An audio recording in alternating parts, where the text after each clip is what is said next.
So the Leafs, oh goodness me, they beat the Buffalo Sabres. Thank you, hockey gods. I could not take another loss to the Buffalo Sabres. Leafs win 4-2, 5-2 at the empty netter. In Buffalo, or in the Air Canada Centre 2.0, whatever you want to call it, and have now won 3 straight games. They're 6-2-2 in their last 10, so that whole 4-game losing streak we saw before, that's all gone. We gotta forget about that now. A complete victory for the Leafs. They outplay the Sabres. Yes, 40-39 in shots. I'd say not a lot of them were quality chances for the Buffalo Sabres.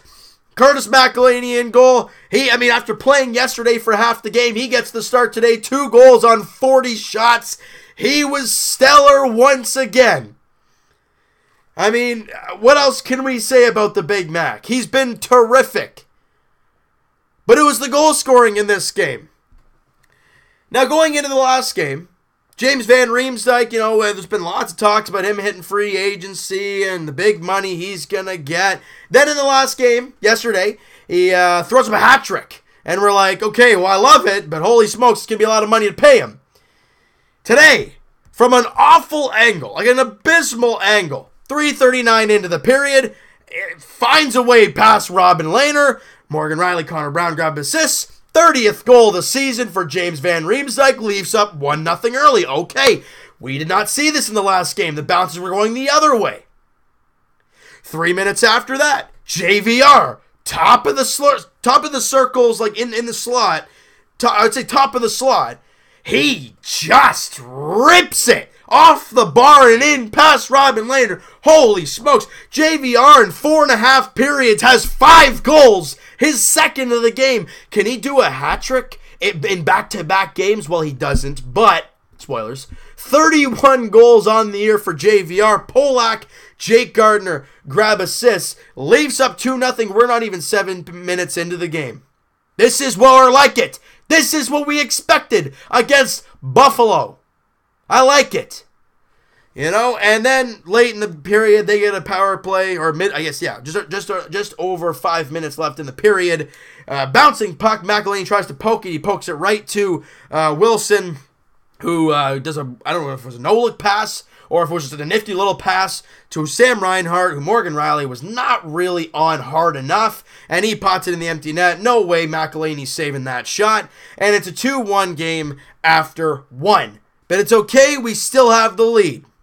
Second period, 6:22 in, puck back to the point, Connor Carrick fires it on the net. It has eyes.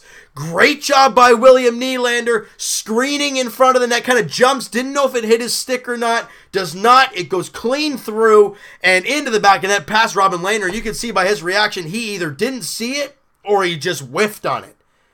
And the Leafs restore their 2-goal lead with Carrick's 4th of the year. Marleau, Nylander grab assists, and beautiful, beautiful, beautiful. Leafs get a power play late in the period.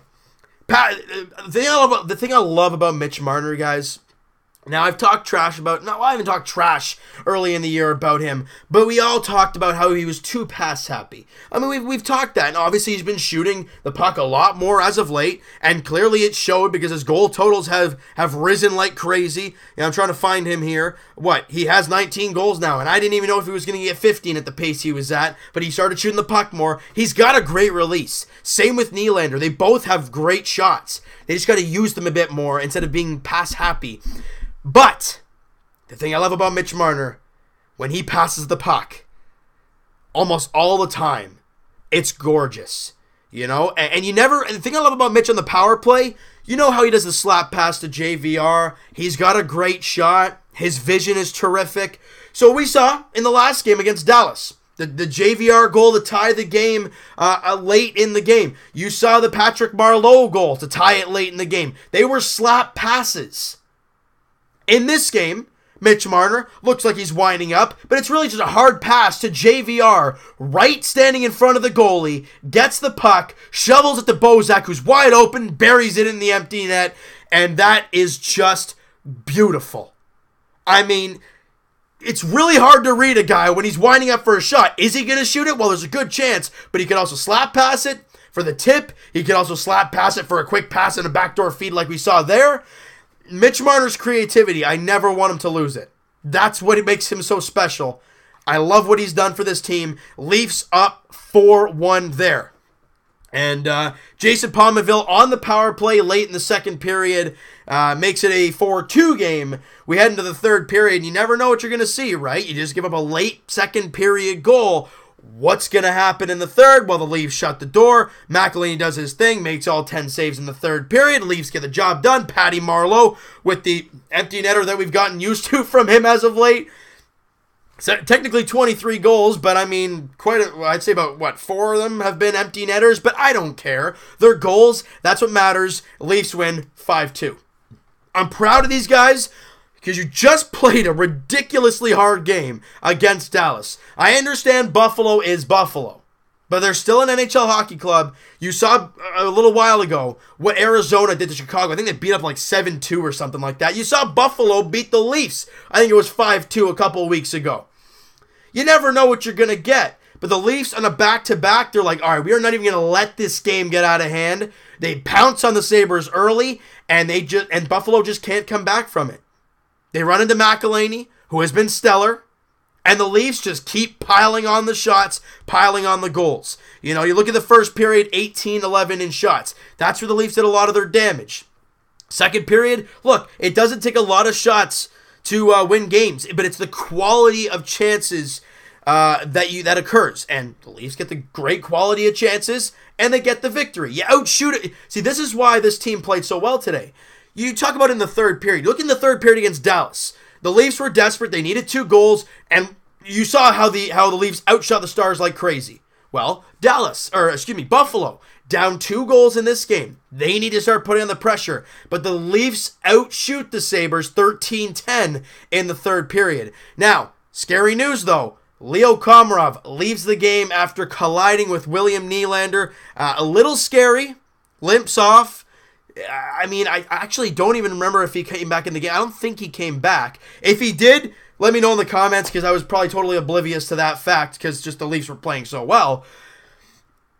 If he came back, great, but I don't think he did. The way he was hobbling, it just didn't look good, and he was down. A guy like Leo, who's tough as nails, to be down like that for a little while and to be limping off the ice, it doesn't look good. And it's scary because you just lost Freddie.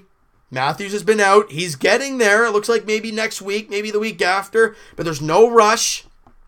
And you might possibly lose Leo here, and we're kind of scared. Because him defensively, he's been a horse for this team. It's a little scary, but I know this team will pull through because they found a way without Austin and without Freddie today. I understand he wouldn't have played anyways, but nonetheless, you don't have Freddie, you don't have Leo for half a game, you don't have Matthews, you find a way to win. I understand it's Buffalo, but you got to find a way, and the Leafs did that. I'm proud of these guys. They lose 4 games in a row. They get a couple points out of those 4 games, but it's still tough, and then you come back with 3 straight wins. That's what good teams do. Limit the losing streaks as much as you can, and then come back with a nice streak of your own. They've done that. I'm proud of them. All right, so you know what, guys? That is going to do it for this one. You guys enjoyed this video, and you guys enjoyed this game, and you guys enjoyed Curtis McElhinney as of late. Smack that like button. I do appreciate that. Hit the subscribe button if you guys have not already. And, my goodness, who's your player of the game in this one? Oh, I mean, I got to give it to, I want to say JVR, but Curtis McElhinney stood on its head once again. 2 goals on 40 shots. Terrific effort by him. I want to hear what you guys have to say about that. We'll talk to you guys Tuesday podcast edition. We'll talk to you guys, we'll talk. Link will be in the description, by the way, for the podcast. Go check that out. It's on iTunes, and the podcast channel will be down there. Again, Blue Jays edition, Monday. We're getting that much closer to the regular season. Still some question marks for this team. We'll talk about that on Monday.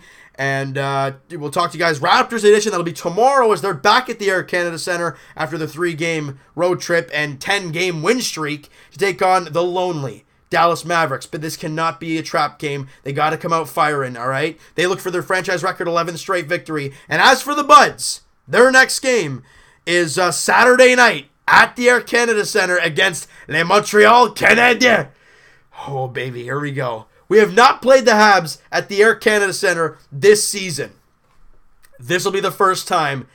let's show them what the ACC is made of. The Leafs are on their franchise record. I think it's 11-game win streak at the Air Canada Centre. I think that's the number. Let's keep it rolling Saturday against Montreal. Go for 4 straight. Go for win number 43 on the year. This team is having a stellar season. Let's keep it rolling right into the playoffs. Get healthy. Look gorgeous. And I think we're going to get a Big Mac. I think I'm going to go get a Big Mac. How about that? Curtis McElhaney, a stud. We'll talk to you guys Saturday night.